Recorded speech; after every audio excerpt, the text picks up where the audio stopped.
Si Dindo para sa detalye ng balita.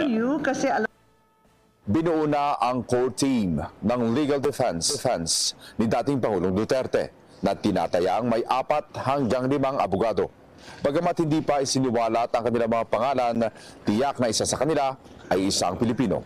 Handa na magtrabaho sa susunod na linggo ang legal defense team ng dating Pangulong Duterte. Kinumpirma ito ni Attorney Nicholas Kaufman, lead counsel ni Duterte, na nagsabing naisapinal na ang kanilang team. I think I have an idea now who I want in a team. In fact, we've finalized a team. It's going to be a core team of a maximum of 5 members, and we'll be appointing other people to assist us on a needs-be basis. Ayon kay Kaufman, isa sa mga miyembro ng kanilang legal team ay isang Pilipinong abogado. Binigyang diin naman ni Vice President Sara Duterte ang kahalagahan ng pagkakaroon ng isang Filipino lawyer sa defense team.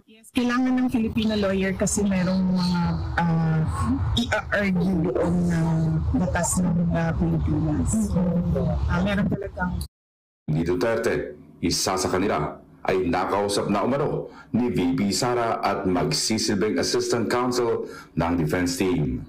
Very intelligent, mataas yung experience, 19 years na ang experience niya dito sa ICC. Wala siyang ibang experience except ICC. So medyo alam na niya yung mga ins and outs of the court.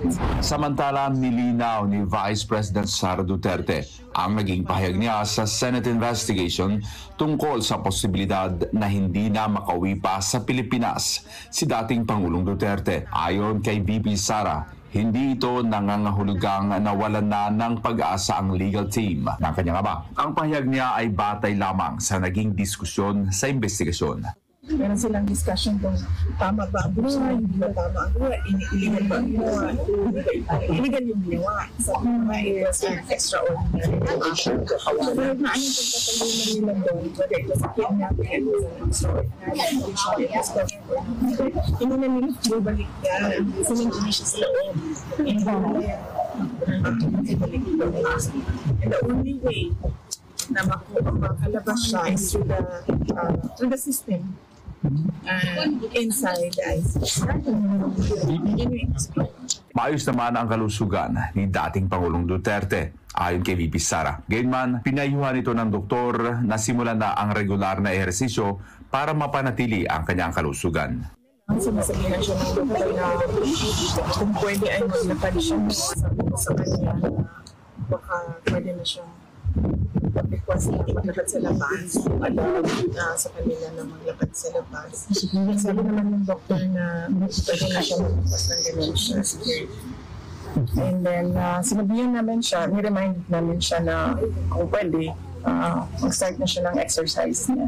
Sa mga susunod na araw, inaasahang bibisita sa The Hague, Netherlands ang ilang miyembro ng pamilya Duterte. Ayon kay VP Sara, dadalaw sa ICC ang kanina na si Elizabeth Zimmerman, pati na rin sina Hanilet Avancenia at Kitty Duterte. Samantala, posibleng bumisita si Davao City Mayor Sebastian Duterte matapos ang halalan sa 2025. Sa darating na March 28, ipagdiriwang ni dating Pangulong Duterte ang kanyang ika-80 kaarawan. Ito naman ang birthday wish ni VP Sara para sa kanyang ama. I wish him love, comfort, good health. Mga detalye ngayong umaga, dinumog ng mga Overseas Filipino Workers o OFW ang meet and greet ni Vice President Inday Sara Duterte sa The Hague, Netherlands nitong linggo, March 23.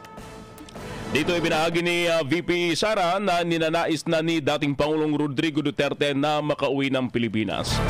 Ani FPRD, kailangan na niyang makalabas sa detention facility ng International Criminal Court o ICC dahil darating na ang eleksyon sa Pilipinas at gusto niya pang magsilbi bilang mayor ng Davao City. Paulit-ulit pa itong sinasabi ng ama niya ayon kay VP Sara sa kabila ng pag-alala ng pangalawang Pangulo sa kaligtasan nito. Kung hayan ang buong payag ni VP Inday Sara Duterte. Sunshine News Blast! Mga araw na nandoon ako, isa yan sa paulit-ulit niyang sinasabi, kailan mo ako mapalabas dito dahil darating ang eleksyon, mag-mayor pa ako ng syudad ng Davao. Bring him home!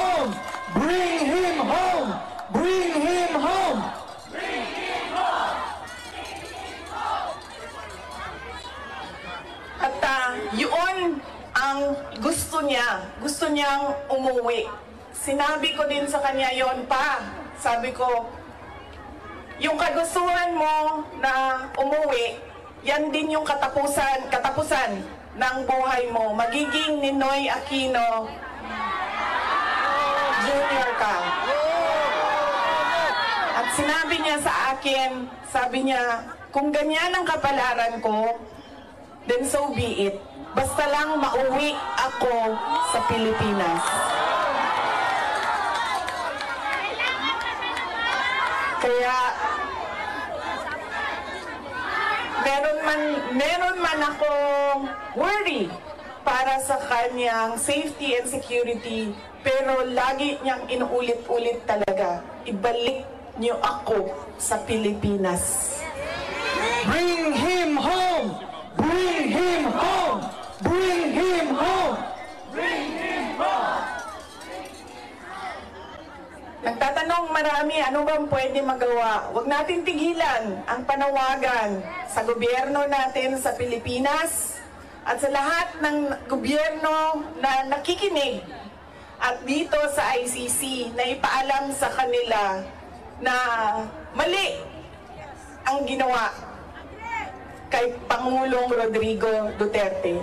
At paano ba itama yon? Ibalik nyo lang siya sa Pilipinas. Ituloy nyo lang yung kaso, walang problema. Ibalik nyo lang siya. Bring him home! Bring him home! Nakalabas na sa ospital sa The Hague, Netherlands nitong March 22 si dating Executive Secretary Salvador Medialdea. Ibinahagi ito ni Senator Bongo matapos ang ilang araw na pagka-confine ni Medialdea simula noong March 18. Sa social media post ng senador ay sinabi rin niya na naging matagumpay ang medical heart procedure na ginawa sa dating Executive Secretary.